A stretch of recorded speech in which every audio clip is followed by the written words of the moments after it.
Welcome to the deep dive. Today, we're looking at unlocking hidden potential, Mm, not in some, abstract way, but in the actual spaces we already have. right. And we're drawing from this really interesting white paper by Jim Thomas. Yeah, it's called How to Monetize Every Square Foot of Your Gym, Even the Corners. Now, gym real estate might sound super specific. It does, Yeah. yeah. You might think, okay, what's this got to do with me? It's stick with us here. Because the core idea is maximizing resources, getting creative with limits, understanding what people actually value. Uh-huh. Those are things you can apply pretty much anywhere, wouldn't you say? Absolutely. It's fascinating how focusing on something like a gym layout can lead to these, well, universal strategies. Right. For boosting value, engagement, no matter the space, physical time, whatever. Yeah, exactly. So our goal today is really to pull out those actionable insights. And see how they translate more broadly. And when we say monetize here, based on the paper, it's not just about cash, is it? No, not solely. It's about making the most of every resource, increasing its utility, its worth in, different ways. Making it work harder for you. Precisely. And this white paper, it tackles a real issue for gyms, right? The traditional model. Oh, yeah.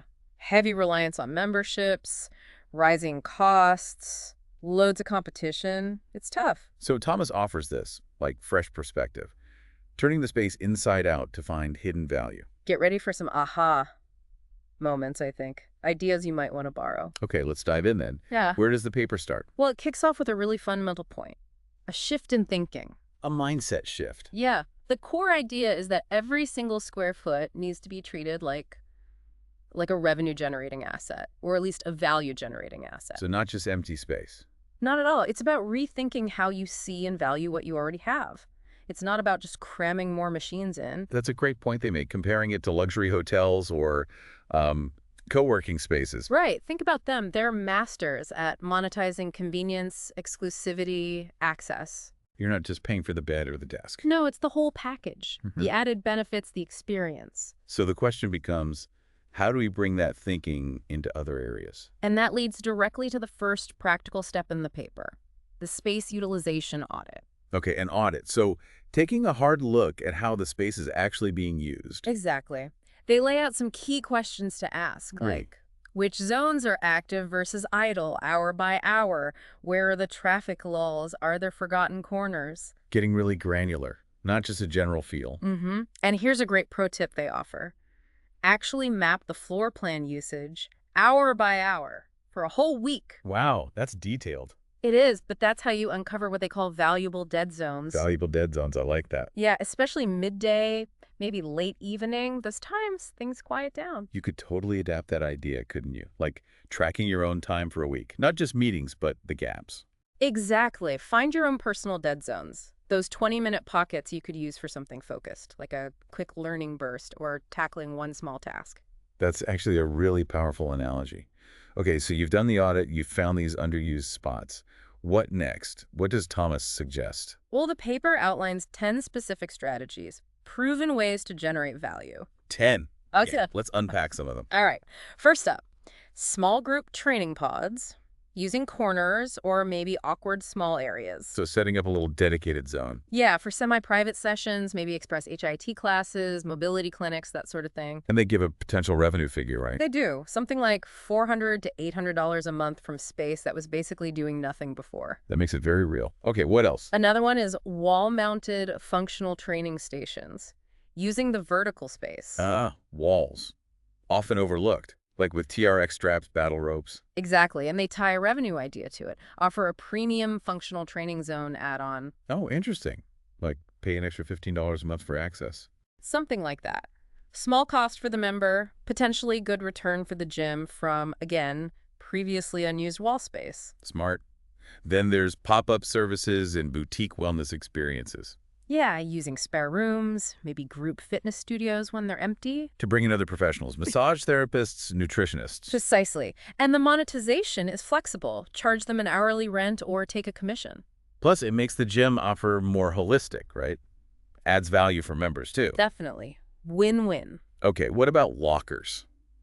Usually pretty basic. Well, the paper suggests Rentable lockers, premium storage and VIP zones, upselling convenience. So maybe bigger lockers, ones with charging ports, or just in a better location. Could be. Or even branded storage bags or something. It's about creating tiers of service. And that creates recurring revenue. They mentioned potentially $200 a month. Small amounts, but consistent.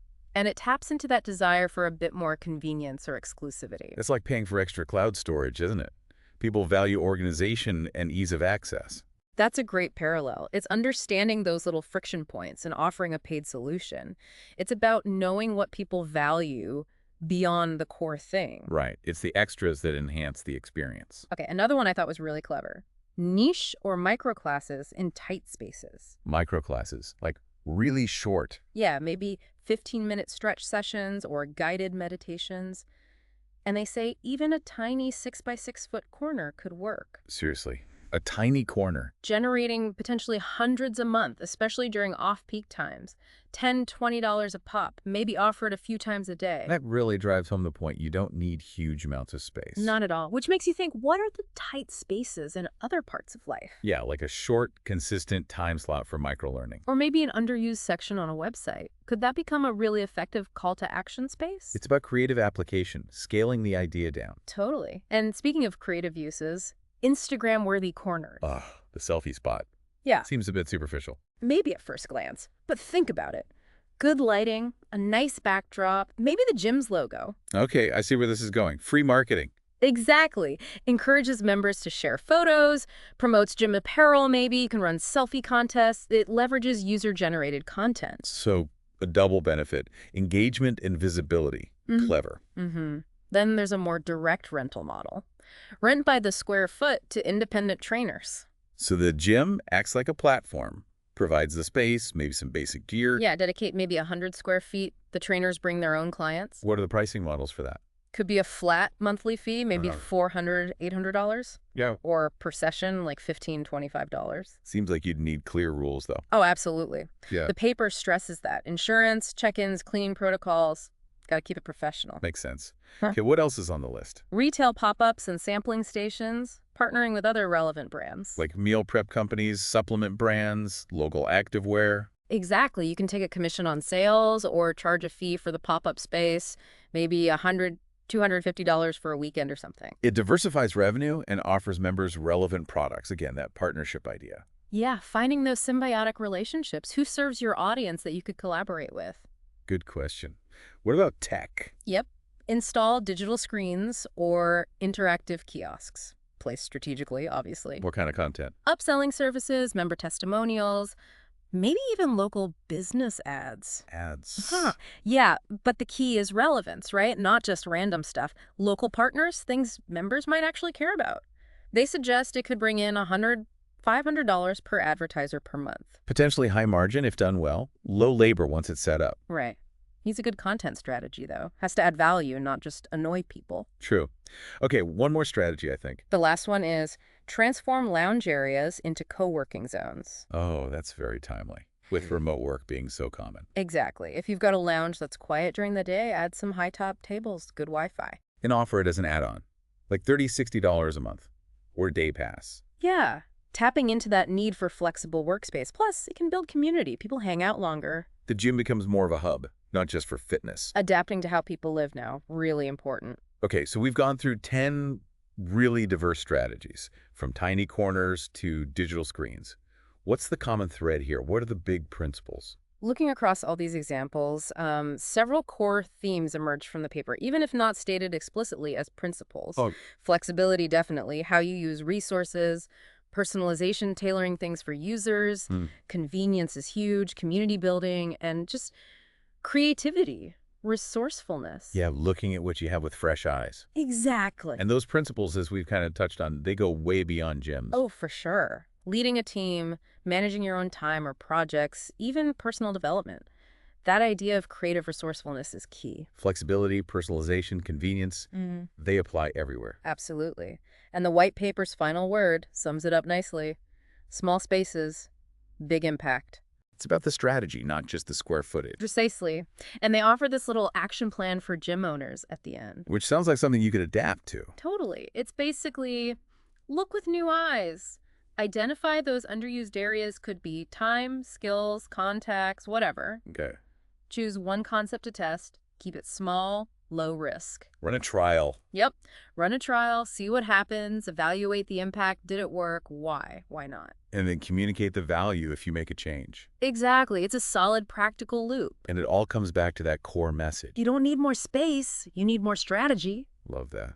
It's empowering, really. The solution isn't always more, it's often smarter. Maximizing the potential of what's already there. So, wrapping up this deep dive on Jim Thomas's white paper, the big takeaway isn't just gym monetization tips. No, it's much broader. It's about that strategic, innovative mindset, applying it to any resource you have. Physical space, time, skills, relationships, information. Yeah, seeing the hidden potential everywhere, unlocking unexpected value. Which leads to a final thought for you, the listener.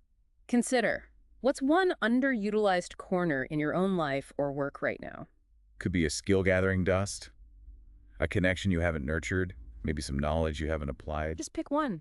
And thinking about the examples we discussed, the pop-ups, the microclasses, the partnerships. What's one small, low-risk way you could activate its potential? Just one small step. It's a great exercise. Definitely.